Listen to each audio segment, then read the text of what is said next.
L'invité du mois de Art et Lettres habite le Val-Tragny, une petite commune du Hainaut située à quelques kilomètres de Binche, la ville du carnaval et de ses célèbres Gilles.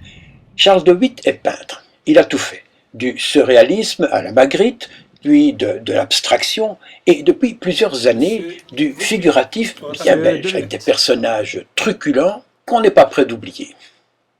Bon, Charles, ma première question, voilà, je suis en train de laisser tomber des trucs, elle est simple. Encore un truc, tu travailles dans un atelier étroit, tout en longueur, et la lumière se trouve derrière ton tableau. Tu travailles dans le noir, quoi. Ah ben écoute, le noir, oui, mais en fait avec des spots quand même. Pourquoi? Parce que justement, je me dis, une peinture, lorsqu'elle est exposée dans un intérieur, il est souvent éclairé avec un éclairage artificiel. Donc pourquoi ne pas peindre directement avec un éclairage artificiel qui donnera un effet aussi beau? Ah oui. Mais la toile qui est là, oui, c'est un hasard, pour moi en tout cas. Oui, oui. Je trouve qu'elle correspond alors tout à fait à ton style actuel. Je dis actuel parce qu'on en reparlera peut-être dans le temps, tu as fait un peu d'autres choses, notamment de l'abstrait. Mais là, on est vraiment dans tes couleurs, dans tes personnages, dans ta truculence, etc. Ah oui, c'est évident. Mais bon, déjà la couleur, c'est une chose qui me plaît beaucoup. Donc moi, je n'aime pas salir mes couleurs. On a suffisamment de couleurs, on vit dans un monde tellement médiocre où la monotonie est à l'affût, donc moi ça ne m'intéresse pas. Je veux faire des choses qui m'intéressent, où je me plais, où je me fais plaisir et où je suis sûr que ça fera plaisir aux gens. Parce qu'ils sauront que j'essaye de m'intégrer dans ma peinture. Donc chaque personnage, j'essaye de me mettre à sa place et de me dire comment est-ce qu'il va réagir avec son violon, etc. Donc, et puis alors, hop, je le mets sur la toile, quoi. C'est ça. Ouais. En fait, tu es une sorte de Bruegel moderne. Oh ben oui, mais là ça peut-être un peu exagéré, mais pourquoi pas, allez. Et alors, moi je trouve, tu me diras si tu n'es pas d'accord, mais quand on voit tes toiles, moi ça me fait penser à Serge Poliard. Ah oui, aussi. Mais je dirais, oui, mais Serge, c'est aussi un truculent. Hein. Oui, mais toi, tu es quand même plus convenable que Serge. Hein. Oui, mais bon, il m'arrivera peut-être un moment où je mettrai des... Parce que chez Serge, il y a souvent des petits zizi qui apparaissent à gauche et à droite. Oui, mais bon, ça m'est déjà arrivé aussi d'y penser dans les lettres. Mais bon, peut-être que je suis un petit peu plus prude et que je ne le fais pas. Mais il arrivera peut-être un moment où je le ferai peut-être aussi. Hein. Oui, alors quand on voit tes toiles, on pense évidemment, encore une fois, comparaison n'est pas raison, mais on pense à James Ensor. Ah oui, mais ça aussi, hein. Tous ces gens-là, James Ensor, Otto Dix, Max Beckmann, ce sont des gens ce sont des humanistes, des gens qui font vraiment de la peinture du quotidien, où on retrouve les gens au quotidien. Donc moi, j'adore faire ça. Bon, il y en a qui mettent des personnages peut-être plus tristes, etc. Par exemple chez Beckmann ou chez Otto Dix. Mais bon, c'était la période de la guerre aussi, donc ils n'avaient peut-être pas une autre vision la même vision que moi maintenant. Moi, j'ai envie de rigoler, hein. J'ai envie de m'amuser et partager mon plaisir. Alors moi je te propose une chose, au cours de l'interview, on va de temps en temps, puisqu'on ne peut pas bouger beaucoup, on va changer les toiles. Ah, comme oui, ça derrière, petit à petit, on te verra. Problème. Ok. Alors on change de toile? Allez, on y va. On les bougera avant pour passer. C'est celle-ci. Ça c'est une toile qui... Charles, we zijn nu aan de zee hier, hè? Ja. Zoals ik het zie. Want in feite, bent u een Vlaming? Ik ben een Vlaming, ja. Een echte Vlaming? Een echte Vlaming, ja. Mijn kleine studie heb ik in Nieuwpoort gemaakt. Voilà, on connaît en français parce qu'il y a beaucoup... Mais maintenant, je parle français. Voilà, parce qu'il y a quand même beaucoup de téléspectateurs qui sont français et qui ne sont pas forcés de connaître le néerlandais. Non, bon. Pas du tout. Mais en fait, tu es flamand. Je suis flamand d'origine, oui. Tu es né sur un bateau. Je suis né sur un bateau. J'ai vécu 6 mois. Ouais. Après... Toi, tu ne t'en souviens pas, tu avais 6 mois. Non, mais enfin, bon, ma primaire, je les ai fait en Flandre, donc jusqu'à 11 ans. À Ghent, à Gand. Non, à Nieuwpoort. À Nieuwpoort. Hein. Et puis après, nous sommes, mes parents et nous, les enfants, venus habiter en Wallonie.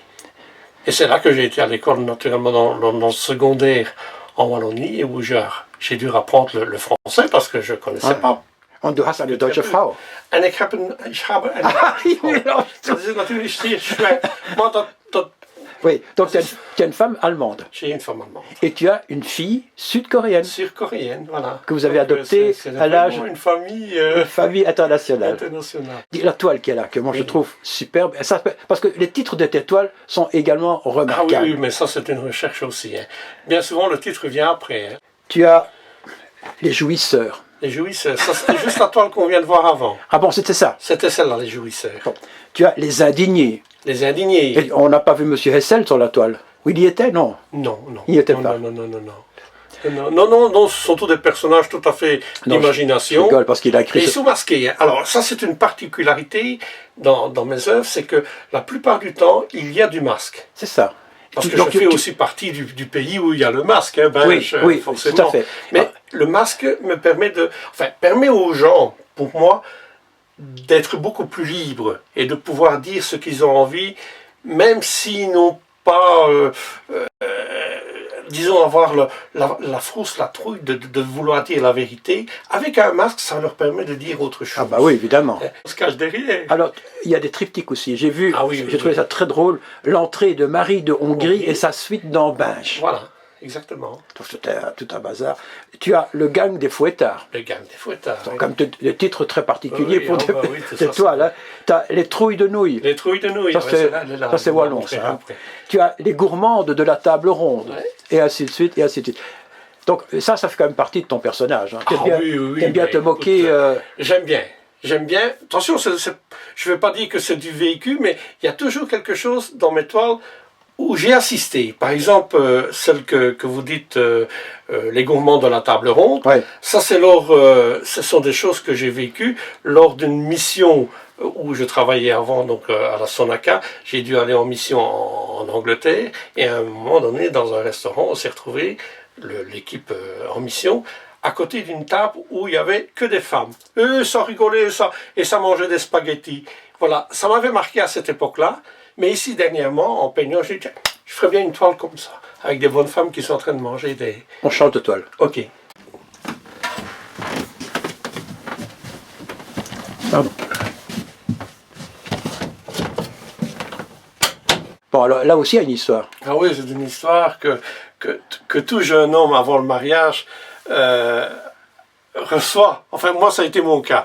C'est-à-dire que quand je me suis retrouvé devant ma belle-mère, et je peux dire ma mère aussi, c'est pour ça que je l'ai appelé l'interrogatoire, les belles mamans ou l'interrogatoire au Porto. Au Porto, exact, voilà. Donc, en fait, le jeune, il se fait interroger par sa belle-mère, hein, disons, en se demandant ce qui lui arrive et ce qui va lui arriver. Et les belles mamans, elles veulent savoir. Elles veulent savoir. Hein. Combien ils gagnent, quel est son métier. Exactement. Et tout ça se fait toujours avec un petit verre de Porto, une tasse de café, voilà. Et alors, vous avez ce petit personnage, ce jeune gars qui se trouve devant sa belle-mère, qui n'est pas très jolie, qui s'est mis un masque pour lui ressembler, peut-être. Peut-être, oui. Voilà. Alors maintenant, je voulais te poser des questions d'ordre philosophique. Tu écris quelque part, enfin, si c'est bien toi qui l'as écrit, ni rouge, ni cateau, mais simple d'esprit. Voilà. Alors là, il faut définir, il faut expliquer. Parce que... Alors bon, je veux dire par là... T'es croyant? Je suis croyant, mais pas catho. Ah ouais. Voyez? Et tu es de gauche. Et je suis un gauchiste, un rebelle. Et c'est pour ça que je dis ni rouge ni catho, mais saint d'esprit. C'est-à-dire que... Non, simple d'esprit, non? Non, saint d'esprit. Pas simple d'esprit, saint d'esprit. Moi, j'avais noté... Non, t'as mal lu. J'ai noté simple d'esprit. Saint d'esprit. Ah, saint d'esprit. Alors, c'est différent. Ah, c'est différent, hein? Oui. Je suis sûr que parfois, quand tu peins, tu dois rigoler en toi-même. Ah, je rigole.